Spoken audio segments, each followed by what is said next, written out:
Hey everybody, good to see you all back again. We're back in the new building. I think you can hear Senior working out under the lean-to. The mezzanine storage loft build continues. We're hoping to get it wrapped up in this episode. So you all know where we left off. We had most of the platform up top roughed in, the last of our posts in place. So here's what we've done since last time.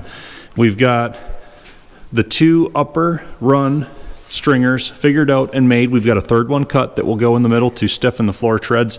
That doesn't need to go in right now. We've also finished the landing. We've got the joists in beneath with the top deck of that secured in place. And now we're working on cutting out the stair stringers for this main run. We'll do 3 of them here once again. We've got a 4-foot wide stairwell that'll go up through both transitions. That's going to help, if you're carrying things up a flight of stairs, you don't have to try to go sideways up or anything like that. So, show you our process here. We started by cutting this template out of cardboard. We backed it up with a scrap 2x4, and we threw this board in, right here, just kind of for a temporary guide. That's going to be taken out here very, very soon. So we can throw our stair stringer template in, and we got all of our rise and run figured out for this application. We're doing it 8.5-inch rise with a 10-inch run. I know that's not standard, but for this building right here, it's going to work out the best. So down here we do 1, 2, 3, 4, 5, 6, 7, 8 steps up to that landing. From that point on, it's another 4, 12 even, will take us right up to the top of that 8.5-foot floor. So, pardon the noise. Once we got all that set in place, we could use these, like I said, as a template to make somewhat better pattern pieces to actually trace off of. Then, using straight edges and framing squares, we transferred that template into a scrap piece of the 3/4-inch plywood, and this is very well finished off, finalized, and we use that basically to trace out onto 2x12s to create our stair stringer sections. This is the third one, the 4-step version that's going to go in between the two main stringers we've already got in place for that upper run. And Senior's out here working on the first of the stringers for the lower runs. You can see we've got it all sketched out right there. And that's a guide board that you use in conjunction with the cordless skill saw to do nice straight cuts, right? Make sure I can do a straight cut. Yep. It takes a little longer, but when I'm done, it's good. Yeah, if you don't have to redo it, it actually saves time. No.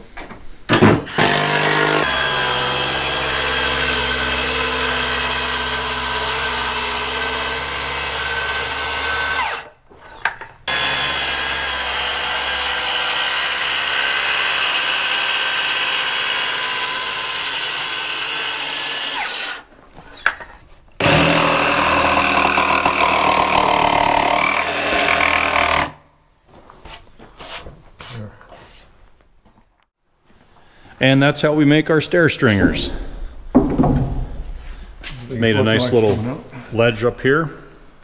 Set them on. I'll probably put a joist hanger in there too. Yeah. There we are, all 3.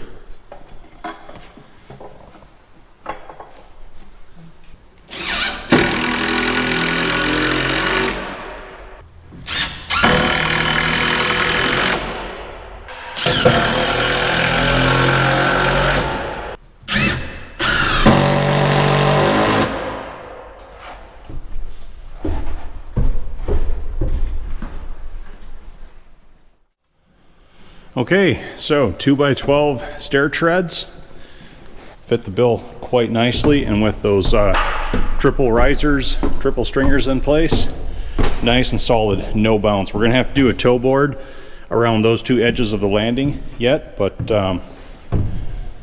we are good right to the top platform. So right now we're gonna hang the last couple joists in there, then probably look at getting this the rest of the way sheeted.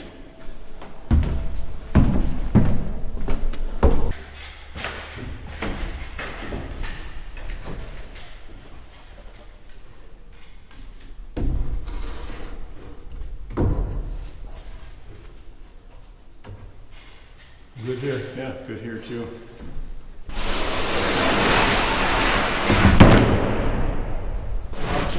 Lots of area for stakes here.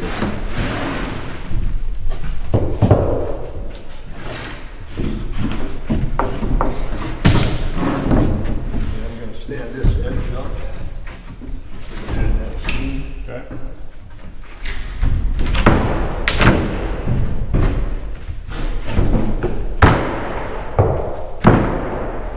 It's looking good here so far. Yeah, I think we got her. Get a hammer in position, but it looks good to me.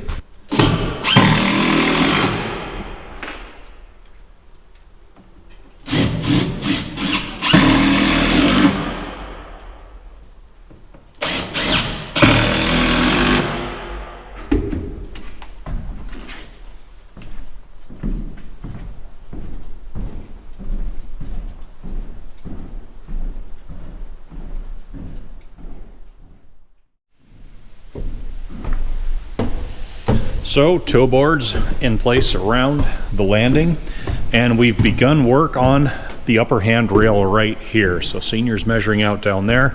This is going to be a removable section right here for using the pallet forks. Sorry about that. Using the pallet forks to actually haul things up here if needed. But here's our design so far. So we're doing a 2x4 like toe board down around the bottom edge, and then we'll do 2x4 on its side to the outer face of those upright 2x6s, another 2x4 for a top cap, actual railing. And you can see down here, we go and we finish off with another 2x6 on the front of the single upright that sticks up. So that flushes out the whole front side and makes it a lot more rigid at that. So we've done that all the way around to the stairwell opening. We'll just continue on down that way.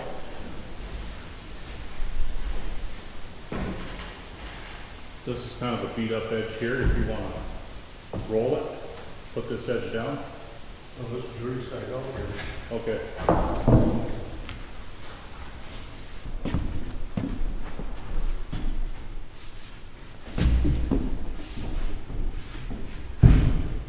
I'm gonna do a measurement after I get a clamp for length.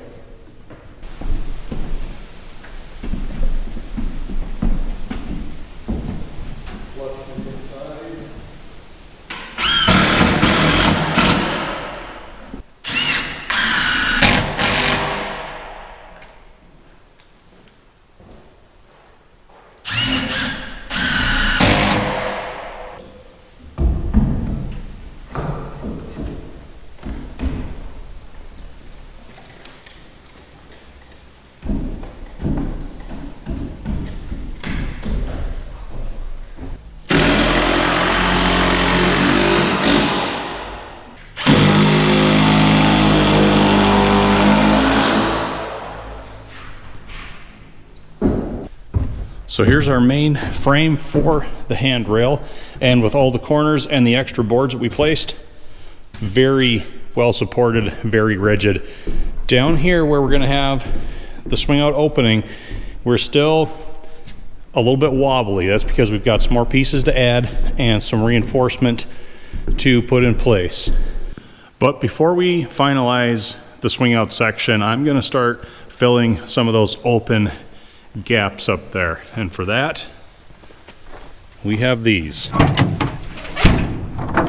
2x2 furring strips.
it's the next day. A little bit of rain coming down, so you might hear some of it on the roof.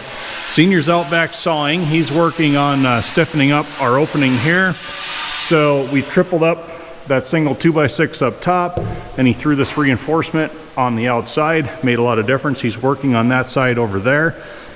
In the meantime, I've got to start on throwing all those furring strips up that I spent last night manufacturing, cutting the length, drilling the holes. Everything up here is coming in pretty well. So here's some of them that I brought with me today. So yeah, cut the length. We've pre-drilled so that we can put a screw through each one and not crack the end out. So what I've been doing up here is placing all of them on 5-inch centers. That ensures I have a 3.5-inch wide gap in between. Your maximum allowable is 4-inch for safety purposes. So instead of trying to go right out to the 4-inch, place them on a 5-inch center, 1.5 inch thickness each one. That gives you 3.5 in the middle. You get a little bit of variation. You won't be out of spec. And the way I'm doing this, figure out how you want your spacing.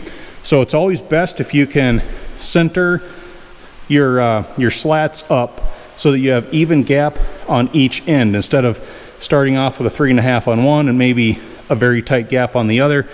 Your eye will pick up less variation if all of it is centered in the opening. So I manually placed my first one, and now for convenience and repeatability, here's a 3.5-inch block, one for the bottom, one for the top.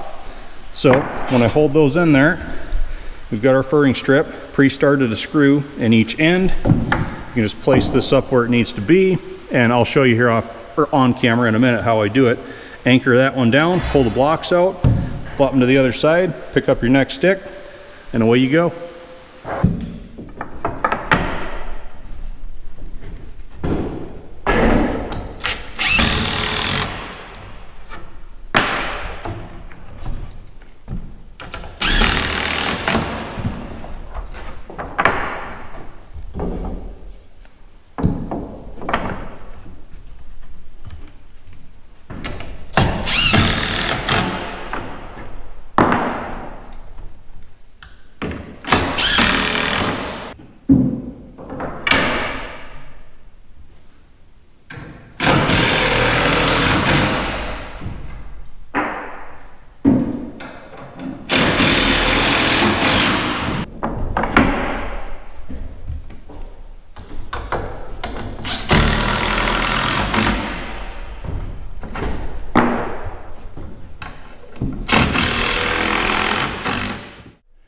And in the meantime, Senior's been keeping busy with some trim because we've got our 3/4 gap out here where the plywood does not extend, and then we have the exposed face right here.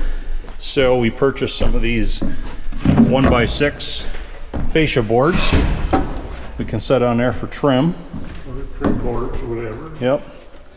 So what that's going to do is go flush with the top of the 2x4 like that, and it just extends down, covers that plywood gap, laps us right onto the main 2x12.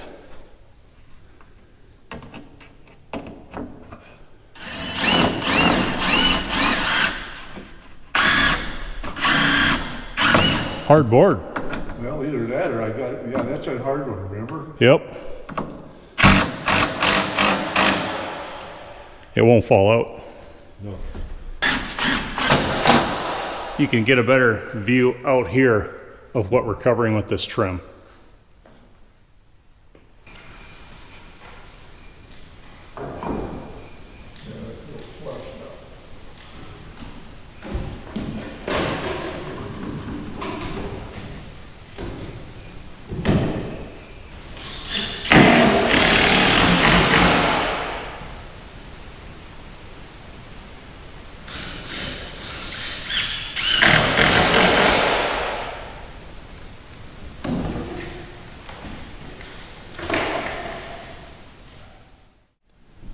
So back up top, and it is the next day. We finished out last night by installing the last of the vertical slats, and there are many. So this end all done, and I had originally talked about doing a hinge out access panel for forking things up right there in the middle, as well as one in this section right here. But then yesterday, Senior and I decided for rigidity, let's just do solid handrail across this end. And yes, that really adds a lot of strength and stiffens the rest of that up. And because this swing out bay is centrally located, we don't have a ton of distance to either end so that we can bring the pallet forks up with heavier or bulkier items, offload them directly here. We can bypass the stairs. So last night, right before quitting time, we finished knocking together the swing out sections. Okay, so pretty simple design. That's all we have. Matches the rest of the railing work. We've got this piece clamped in place because now we're setting up to finish facing out the front to be flush with this 2x6 stiffener that we added on the outside. And then next, we'll be popping the hinges in. We'll throw a couple deadbolts, I think, at the bottoms of each one. Probably another drop-in reinforcement across the top. And we'll have that part done.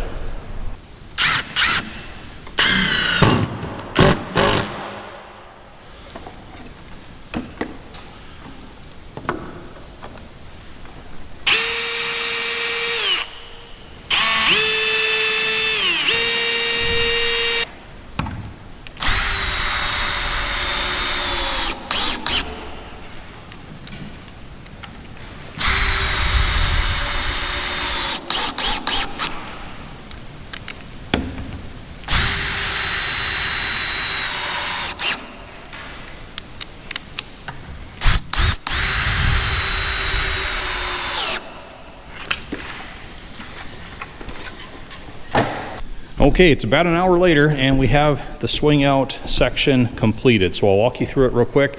We put the same top cap on it as the rest of the handrail has, so we don't have any gaps down there. I've got these Z brackets in 4 places where we can throw a 2x4 across the top. That's going to stabilize that, hold it closed. I also threw a deadbolt at the bottom on each one of these, so we can disconnect those, lift out our 2x4, and then they swing right out. They'll hinge completely around each way, stay well out of the way. There's this one as well. And I backed those deadbolts up with a couple of metal brackets at the bottom. Helps quite a lot with rigidity.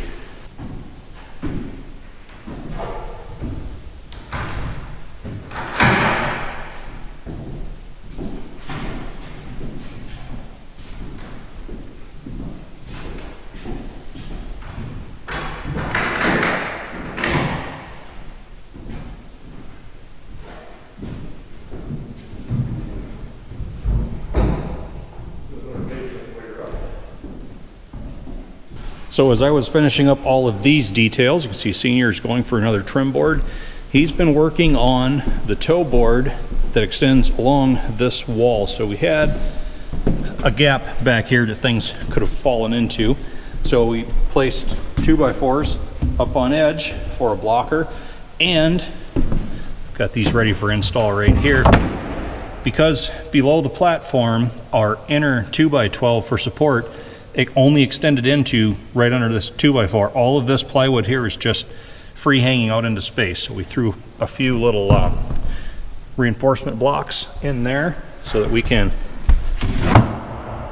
fumble on camera because we're wearing gloves. There we go. So that we can pick up these 1x8s and we'll attach these. They've got good support, also doubles as a little bit of a shelf and gives us a narrow enough gap back there. We're not going to lose anything down along that wall.